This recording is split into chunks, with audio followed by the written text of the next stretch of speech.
नमस्कार शेतकरी मित्रांनो, स्वागत आहे पुन्हा एकदा एका नवीन व्हिडिओमध्ये व नवीन अपडेटमध्ये.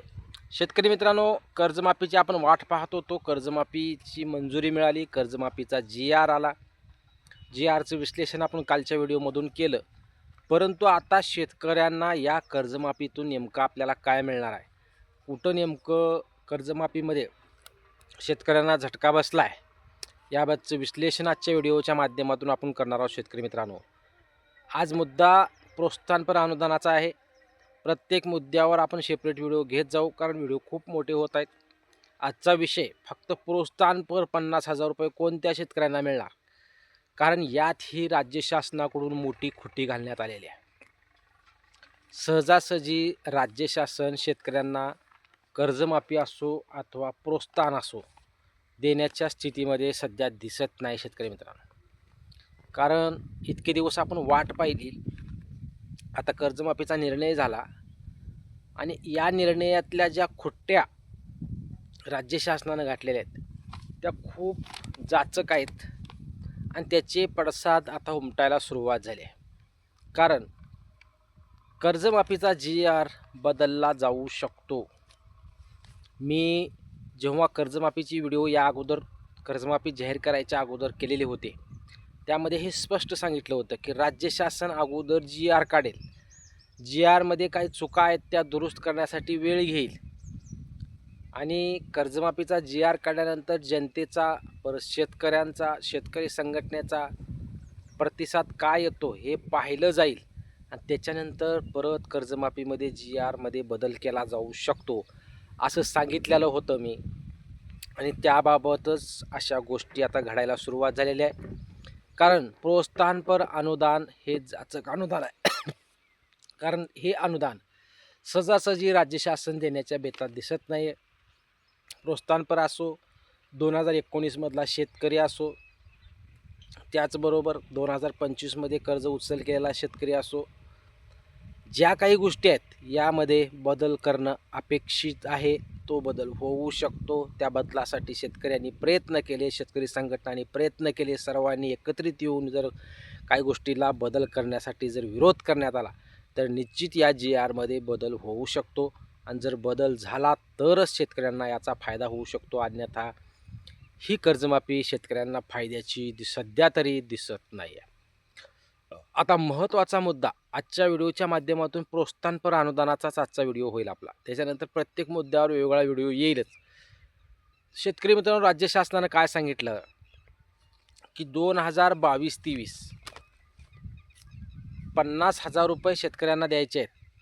2022-23 त्याचबरोबर 2023-24 आणि 2024-25 या 3 आर्थिक वर्षात कोणत्याही 2 वर्षात पीक कर्जाची उचल करून आर्थिक वर्ष संपल्यानंतर 30 जूनपूर्वी किंवा बँकेच्या प्रचलित नियमानुसार विहित वेळेत यापैकी नंतरची असेल त्या दिनांकापूर्वी कर्जाची परतफेड केलेल्या शेतकऱ्यांना प्रोत्साहनपर लाभ देण्याचा हेतूने प्रति शेतकरी 50,000 रुपये देण्याचा निर्णय राज्य शासनाकडून घेण्यात आलेला आहे. आता नेमकी खोटी कुठं घातलेली आहे ही पहा. नियमित कर्जदार शेतकरी लोकाचे व्याजानं पैसे काढतो, लोकाचं उसनवारी करतो, सावकाराकडे जाऊन व्याजाने पैसे आणून नियमित कर्जफेड करतो.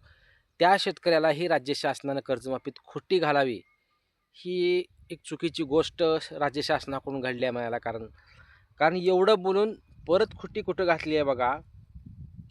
30 जूनपूर्वी किंवा बँकेच्या प्रचलित नियमानुसार विहित वेळेत यापैकी नंतरची असेल त्या दिनांकापूर्वी कर्जाची परतफेड केलेल्या शेतकऱ्यांना प्रोत्साहनपर लाभ देण्याच्या हेतून प्रति शेतकरी 50,000 इतक्या अधिकतम रकमेपर्यंत लाभ देण्यात येईल. तथापि अशा पात्र शेतकऱ्यांनी, आता खोटी बघा कुठं लागली घातलेल्या जी आरमध्ये, अशा पात्र शेतकऱ्यांनी सन 2025-26 सन 2026-27 या आर्थिक वर्षात अल्पमुदत पीक कर्ज घेतले असल्यास अशा कर्जाची देखील विहित मुदतीत परतफेड करणे अनिवार्य असेल. हे प्रोत्साहनपर 50,000 रुपये अनुदान. जो शेतकरी इमानदारीनं कर्ज भरतोय त्यालाही त्रास देण्याचा प्रकार. जे थकबाकीदार आहेत त्यांना संपूर्ण कर्जमाफी. जे नवीन शेतकरी आहेत 2019च्या नंतर त्या शेतकऱ्यांना संपूर्ण कर्जमाफी आहे. कर्जमाफी मिळावी अपेक्षा आहे. आता आंदोलनं चालू झालेत, GR फाडला जात आहे. शेतकऱ्यामध्ये संतप्त भावना होत आहे की GRमध्ये बदल करण्यात यावेत. कारण नियमित कर्जदार शेतकऱ्यांना 2025-26चं कर्ज ही रिन्युअल करणं अपेक्षित आहे आणि त्याचबरोबर 2026-27चंही कर्ज रिन्युअल करणं अपेक्षित आहे. तरच त्यांना 50,000 रुपयाचा बोनस प्राप्त होणार आहे. हा नियम पूर्णपणे चुकीचा आहे. किती शेतकरी सापडतील यामध्ये? कमीत कमी शेतकरी याच्यामध्ये सापडण्याचा प्रयत्न होतोय. कारण त्यांनी विषय कसा मांडला, आता खूप शेतकऱ्यांनी खरीप 2025-26 मध्ये शेतकऱ्यांनी रिन्युअलच केलेलं नाही. कारण कर्जमाफी राज्य शासनाकडून जाहीर करण्यात आलेली होती. त्यामुळं खूप जणांनी रिन्युअलच केलेलं नाही. आता 2026-27चे रिन्युअल एका दिवस करू शकतील.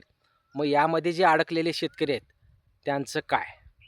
त्यामुळं राज्य शासन एकीकडे कर्जमाफीचा दिलासा देतोय म्हणून सांगतंय एकीकडे, आणि त्यामध्ये जर शेतकऱ्यांना अशी खुटी घालून त्याच्यातून टाळण्याचा प्रयत्न जरी करत असलं, मग नियमित कर्ज भरण्याचा अर्थ काय राहिला?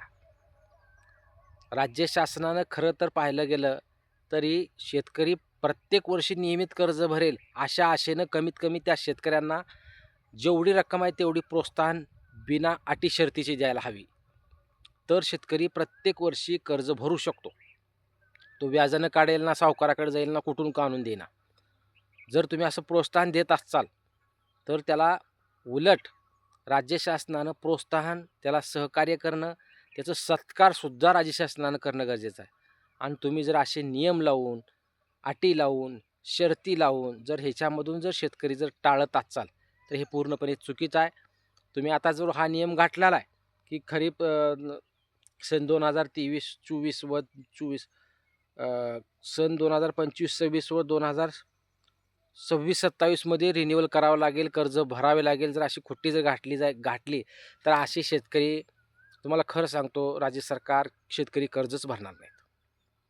तुमचे 50,000 आम्हाला नको म्हणतील, परंतु आता शेतकऱ्यांना अशी सवय लागेल की प्रत्येक शेतकरी थकबाकीदार होत जाईल आणि एक दिवस असा उजडेल की सर्वच्या सर्व शेतकरी थकबाकीदार होतील व राज्य सरकारला जिकरीला आणून सोडतील. त्यामुळं राज्य सरकारने जो हा नियम घातलेला आहे नियमित कर्जदार शेतकऱ्यांना, हा पूर्णपणे चुकीचा आहे. नियमाप्रमाणे या शेतकऱ्यांना 1,00,000 रुपये प्रोत्साहन देणं अपेक्षित आहे. त्याचबरोबर हे जो खरीप 2025-26 व 26-27ची जी अट आहे ती पूर्णपणे धुडकावून काढलेली पाहिजे. तरच शेतकऱ्यांना प्रोत्साहनाचा लाभ भेटेल. असा जो नियम घातला आहे तो पूर्णपणे चुकीचा आहे. हा काढून टाकणं गरजेचं आहे. तरच शेतकऱ्यांना प्रोत्साहनाचा लाभ होऊ शकतो. ही चुकीची गोष्ट राज्य शासनाने या GRमध्ये केलेली आहे. कारण आज पूर्ण दिवसभर सोशल मीडियावर ह्याच बातम्या आहेत. शेतकऱ्यामधून संतप्त प्रक्रिया येत आहेत. शेतकरी पूर्णपणे नाराज आहे. कारण ह्या जो 2 आर्थिक वर्ष आहेत 2025-26 आणि 26-27 यामध्ये खूप शेतकऱ्यांनी उचल करावी लागेल, कर्ज भरावे लागेल, तरच तुम्हाला कर्जमाफीचा प्रोत्साहनाचा लाभ भेटेल. हे पूर्णपणे चुकीचं आहे. मग अगोदर तुम्ही शेतकऱ्याकडून भरून घेताय आणि परत त्या शेतकऱ्यांना देताय, असं जे सध्या म्हणलं जातं आहे आणि तीच गोष्ट खरी होताना दिसत आहे. हा मुद्दा झाला आजच्या व्हिडिओमधून फक्त नियमित कर्जफेड करणाऱ्या शेतकऱ्यांसाठी. प्रत्येक मुद्द्यावर आपण चर्चा करणार आहोत. आता 2019चाही व्हिडिओ येईल. 2019मध्ये कर्ज घेतलेल्या शेतकऱ्यांचा, त्यांनाही खुट्टीच आहे. 2025मध्ये ज्या शेतकऱ्यांनी कर्ज उचलले त्यांच्यासारखी त्यांनाही खुट्टी घातलेली आहे. त्यामुळं नियमित कर्जदार शेतकऱ्यांना तर कमीत कमी सहजासहजी प्रोत्साहन तुम्ही देणं गरजेचं होतं. हे पूर्णपणे चुकीचं झालं.